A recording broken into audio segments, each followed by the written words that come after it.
Então, desculpa, eu fui pausar e.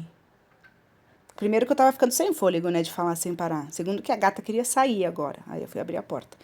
E aí eu parei o vídeo, entendeu? Ao invés de só pausar e continuar. Então eu vou ter que fazer dois uploads, mas é a mesma coisa, tá? Faz de conta que vocês estão numa dobradinha, gente. Isso aqui eu vou falar 1 hora.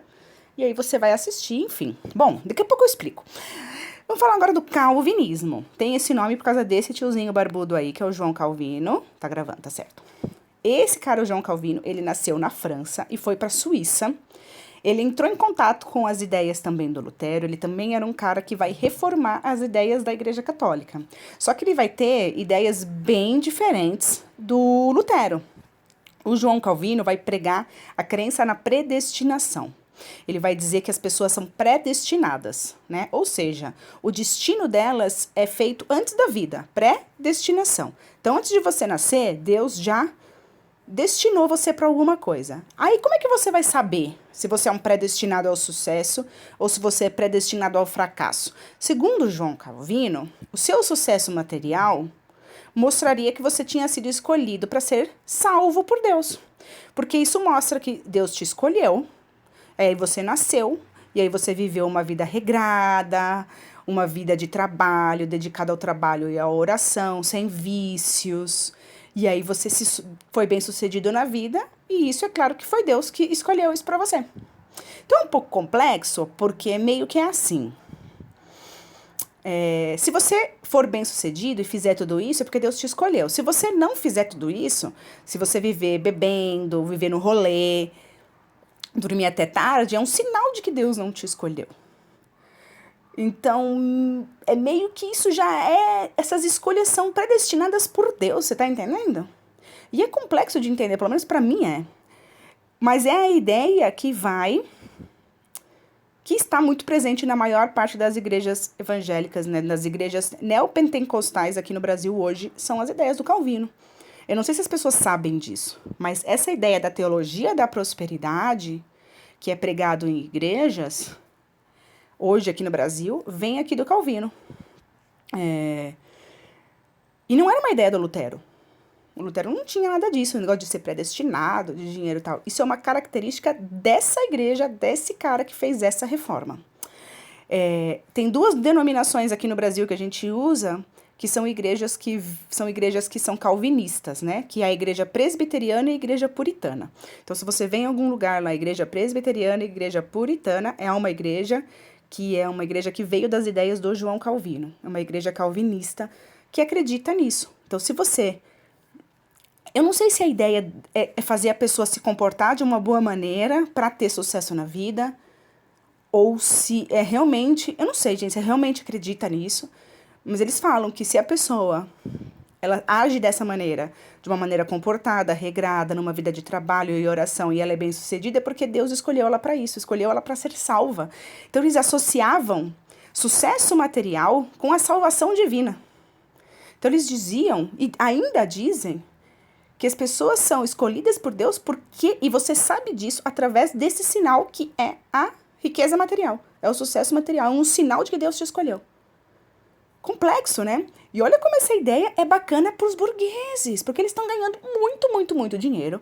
E não só na igreja do Calvino, não só não é pecado, como é sinal de que Deus te escolheu. Então, olha que igreja muito mais legal para você ser burguês. Porque você nem vai para o inferno e ainda prova que você é um escolhido de Deus. Então, vai muita gente da alta burguesia para essa igreja. Aí vai ter um sociólogo, e eu escrevi o nome dele errado, Max Weber, é um B só, perdão, que ele vai falar assim, esse sociólogo. Eu posso até mostrar para vocês o livrinho, peraí, deixa eu ligar aqui. Câmera. Oi, gente, não repara. Que é esse livro aqui, ó.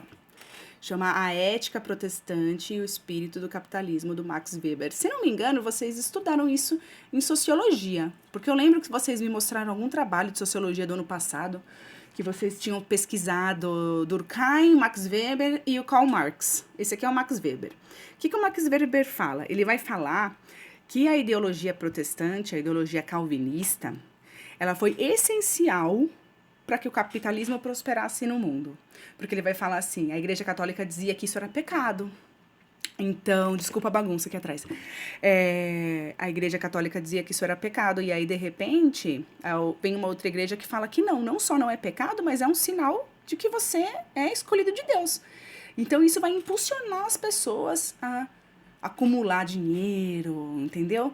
Então, eles vão dizer, ele diz, isso é o Max Weber que diz na obra dele, ó, tá aqui, se você quiser, você vai conferir aqui, que a ética protestante, essas ideias calvinistas, formam o espírito do capitalismo, que sem essas ideias o capitalismo não teria, sem a ideia da igreja calvinista e da reforma protestante, o capitalismo teria sido impossível, porque a igreja católica condenava o lucro e a usura. Não sei, porque eu acho que se ideologia de igreja realmente fizesse as pessoas não fazer determinadas coisas, não tinha assassinato no mundo, né? Ou, de repente, a própria igreja católica ia acabar mudando como ela mudou. Né? Hoje, você pode falar com qualquer católico, ninguém vai te dizer que acumular dinheiro é pecado. Antes era, agora não é mais. Eu acho curioso isso. Bom, aí eu não sei se você vai achar que o calvinismo ajudou ou não o capitalismo. Se você tiver interesse nesse assunto e quiser ler esse livro, eu não sou muito fã desse cara não, ele é meio lento, mas enfim, divirta-se. Com certeza você vai achar em PDF na internet. Eu não sei se vocês estão conseguindo, porque eu achei que junho eu estaria falando 3 línguas e eu tô completamente descabelada aqui sem saber o que fazer. Então, deixa eu desligar essa câmera que vocês não são obrigados a ficar olhando pra isso, né? Pronto. Muito bem.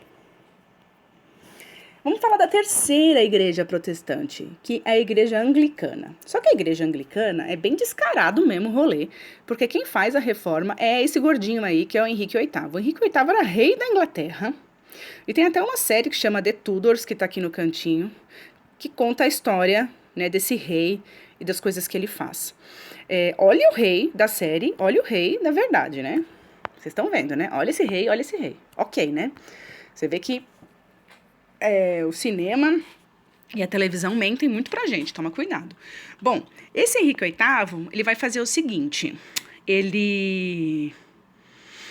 primeiro vai começar com um lance de casamento. Ele era casado com a Catarina de Aragão, que era uma princesa espanhola e extremamente católica. A Espanha é um país extremamente católico até hoje. E ele também era católico, casou com essa mina, pá. Só que essa mina ele não conseguiu ter filhos homens com essa Catarina de Aragão. Ele teve uma filha mulher com a Catarina de Aragão. Fato é que ele queria casar com outra mulher, que era uma chamada Ana Bolena, que todo mundo dizia que era muito linda. Não sei, gente, porque olha só esse rei, né? Como é que vai saber se a rainha era bonita? Enfim. Só que a igreja católica não permitia o divórcio. Se você se casava, entendeu? A igreja católica é assim, o que Deus uniu, o homem não separa. Então não tinha divórcio, ele não podia se separar dessa mulher e casar com a outra. Aí ele foi no Papa, chegou assim no Papa e falou, claro que ele não chegou no Papa, né? Ele mandou uma cartinha, mas enfim, falou assim, ó, Papa, eu quero casar de novo, eu quero que você anule o meu casamento, olha o golpe que ele quer dar. Ele quer anular o casamento. Por que ele quer anular o casamento? Porque ele fala assim, a Catarina de Aragão não me deu filhos homens, eu quero filho homem, então eu quero anular meu casamento com ela para eu poder casar com outra mina. Aí a igreja vai falar, você é louco, maluco? Você é louco, você casou, vocês consumaram um casamento. Você só pode anular um casamento se não tem a consumação do casamento, que segundo essas pessoas é o sexo. Então, como ele já tinha até filho com a Catarina de Aragão, a menina Maria I, falou, mano, você é louco, você não vai separar. Aí ele fala, ah, é? Não vou separar? Você que pensa. Ele vai lá, rompe com a igreja católica, ele vai lá e cria a igreja dele, que é a igreja anglicana. E era a igreja dele mesmo, era a igreja oficial da Inglaterra, e era a igreja em que ele, o rei, era a autoridade máxima. Então, olha só que esperto. Não só ele é rei da Inglaterra, como agora também ele é o chefe supremo da igreja. E, para complementar, como na Inglaterra ninguém mais deve ser católico, as terras católicas não têm mais dono. Então, ele se apropria de todas as terras e riquezas da igreja católica e tudo passa para a igreja anglicana. Que esperto, né? Muito bem. Então, até onde termina a religião? Começa os assuntos pessoais e econômicos. É um assunto muito delicado e aí eu prefiro que a gente converse sobre isso ou que você pense sobre isso aí na sua cabeça. Não quero fazer nenhuma afirmação porque eu não quero que ninguém saia ofendido comigo, pelo amor de Deus, hein? Tô só te explicando o que aconteceu aqui na formação dessas igrejas protestantes. Só que a igreja católica não quer perder fiel, porque assim, existe certo número de pessoas no mundo. Vamos supor que existam 100 pessoas no mundo. Se 90 pessoas largam de ser católica e vão ser protestante, eu fecho minha igreja. Então, eu não posso deixar isso acontecer. Então, a Igreja Católica ela vai reagir à reforma protestante. A gente chama isso de contra-reforma católica ou só contra-reforma. E é assim mesmo, viu? Com 2 R tudo junto. É feio mesmo, mas a reforma de 2012 mudou, a escrita agora é assim. O que os católicos vão fazer? Os padrezinhos aí, ó, vão se reunir num bagulho chamado Concílio de Trento. Concílio é um nome muito bonito para reunião. Então, uma reunião entre membros top da Igreja Católica. Eu falei padrezinho, mas não é padrezinho não, é bispo, arcebispo, esses caras top da Igreja Católica. Então, eles vão se reunir na cidade de Trento, por isso que se chama Concílio de Trento, para falar o que nós vamos fazer para conter esses protestantes e para que a gente não perca fiéis para essa igreja.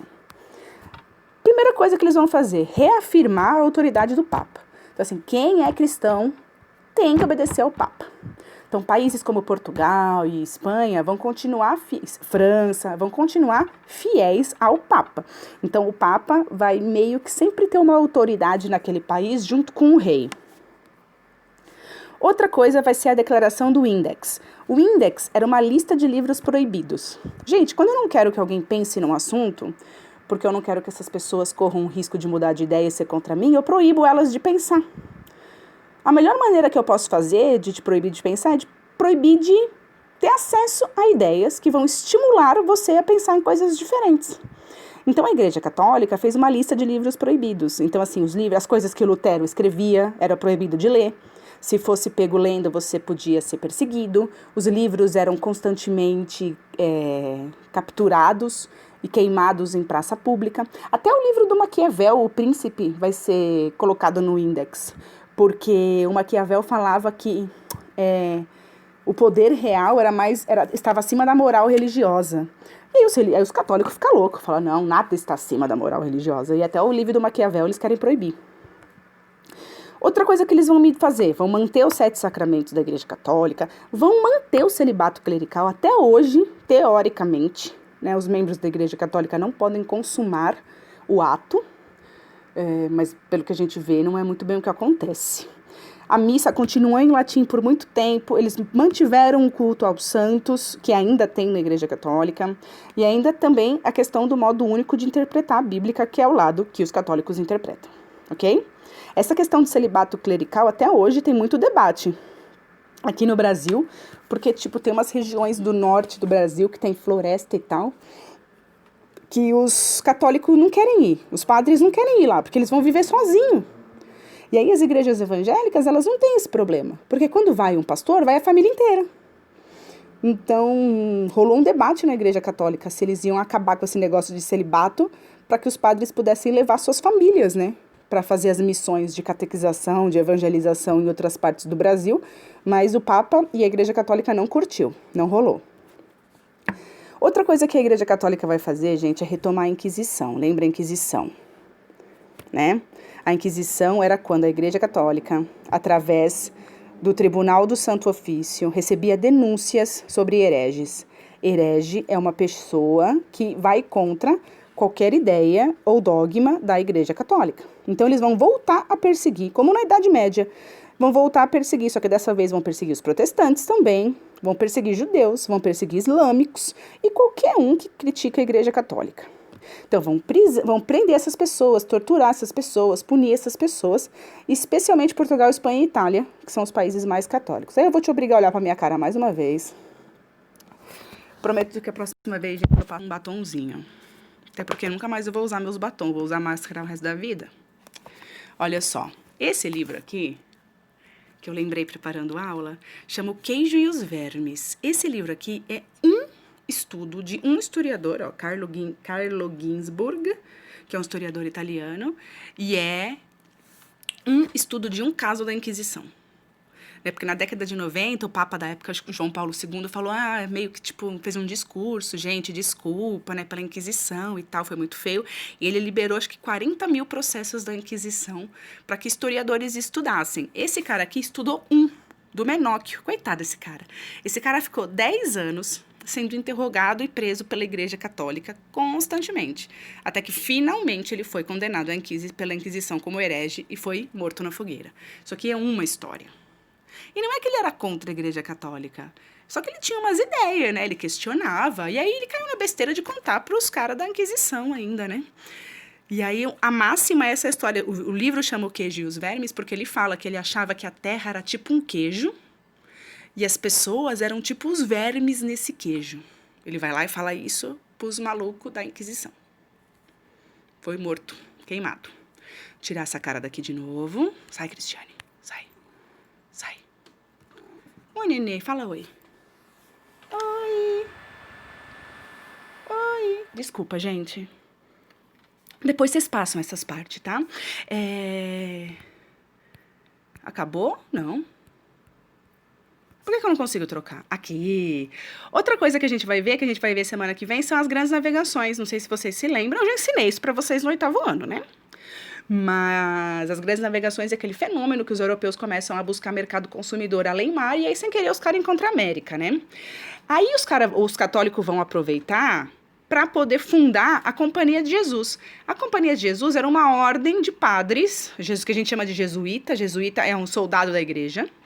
E a missão desses caras era ir para outros locais do mundo para expandir a fé católica, converter essas pessoas em católicos para aumentar o número de católicos e combater a fé protestante. Por isso que o Brasil é um país extremamente católico, hoje em dia menos, mas é um país extremamente cristão e extremamente católico. Não só o Brasil, como toda a América Latina é extremamente religiosa por causa da colonização que Portugal e a Espanha estabeleceram entre nós, recebendo esses padres, esses jesuítas, para catequizar. Eu moro aqui do lado da Anchieta. A Anchieta era um padre jesuíta que veio aqui para o Brasil para catequizar. Ele não é um herói. Bom, enfim. Vou falar um pouquinho agora para terminar sobre arte. A gente falou de Renascimento e agora a gente vai ter uma pequena transformação na arte. Então, a arte da Contra-Reforma, a arte que a Igreja Católica vai usar para tentar trazer fiéis e manter fiéis na sua igreja é a arte barroca. A arte barroca é uma arte que tem a intenção de ser bem emocional, para impressionar a pessoa. Então, eu trouxe um quadro aqui do Caravaggio para vocês verem. Você vai observar que é Jesus sendo preso, e aí você observa assim, a musculatura é um quadro preto, escuro. Esse Caravaggio é um pintor italiano, ele pintou uma cacetada de igreja lá na Itália, lá em Roma. Aí eu tenho aqui, olha essa igreja. Isso aqui é a igreja de Santo Inácio de Loyola, lá em Roma. Olha como ela é imperiosa, entendeu? Olha o tamanho dessas colunas, tudo feito de mármore, tudo brilhando a ouro. Então, quando a pessoa entrava na igreja, era uma coisa que causava uma impressão de grandiosidade nessa pessoa, de deslumbro. Olha, tudo lindo, maravilhoso, de ouro. Então, era uma arte que visava impressionar as pessoas, para que elas continuassem frequentando. Você entrava na igreja, era assim, olha só essa imensidão, o silêncio, né? Essa paz de Deus, tudo isso pertence a Deus. Então era para atrair os seus fiéis também, que eles usavam esse tipo de arte. Aí eu trouxe meu pintor favorito do barroco holandês, que chama Johannes Vermeer. Pintava, olha gente, que coisa mais linda, eu acho isso lindo. E esse nem é o melhor dele ainda. Esse eu acho muito bonito. Olha a luz que vem da janela, a sombra que esse cara faz. Meu, eu acho... Cara, que talentoso. E esse é o quadro mais famoso dele, que é Moça de Brinco de Pérola. E tem um filme, né, Moça com Brinco de Pérola, que você pode assistir se você quiser, que conta um pouquinho da história do Johannes Vermeer. Para terminar, eu só queria citar que aqui no Brasil também tem arte barroca. Isso aqui é a Igreja São Francisco de Assis, que fica em Ouro Preto, Minas Gerais. Mas, como a gente vai falar de colonização, vai falar da parte de mineração aqui do Brasil, aí eu falo um pouquinho da arte barroca do Brasil. Só para dar um spoiler, tem a ver com aquele artista chamado Aleijadinho, né? Que fazia muitas esculturas em muitas igrejas. E aí, nessa região de Minas Gerais. E aí, depois eu preparo uma aula para vocês e mostro muitas imagens. Então, agora é o seguinte, gente linda, ó. Eu vou botar minha cara de novo. Eu vou fazer assim. Eu já fiz um formulário para você responder sobre reforma e contra-reforma. Então, toda semana eu vou pôr um vídeo, um formulário, só que antes de você responder o formulário, você vai ter a chance de assistir a aula e encontrar comigo ao vivo pelo Google Meet para tirar dúvida e explicar as questões. Então, essa semana eu tenho conselho quarta e quinta, de manhã. Então, eu vou conversar com cada grupo, com cada sala, e aí a gente decide um horário para eu encontrar vocês online. Aí você precisa assistir essa aula, Você não precisa fazer os exercícios. Você pode levar suas dúvidas dos exercícios para mim lá no Google Meet. A gente conversa, tira as dúvidas, mas você precisa assistir isso aqui. Eu sei que não é a coisa mais legal do mundo, porque eu tô fazendo e não tô achando legal. Porém, é o que dá para fazer. A gente não volta antes do fim de julho, começo de agosto. Então, a gente vai ter que fazer o segundo bimestre todo online e eu tô mega atrasada com a matéria. Semana que vem eu vou botar outro vídeo, outro questionário e aí a gente vai fazendo de pouquinho. Beleza?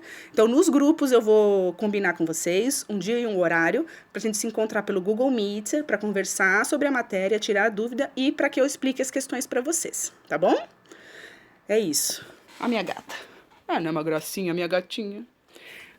Tchau, gente.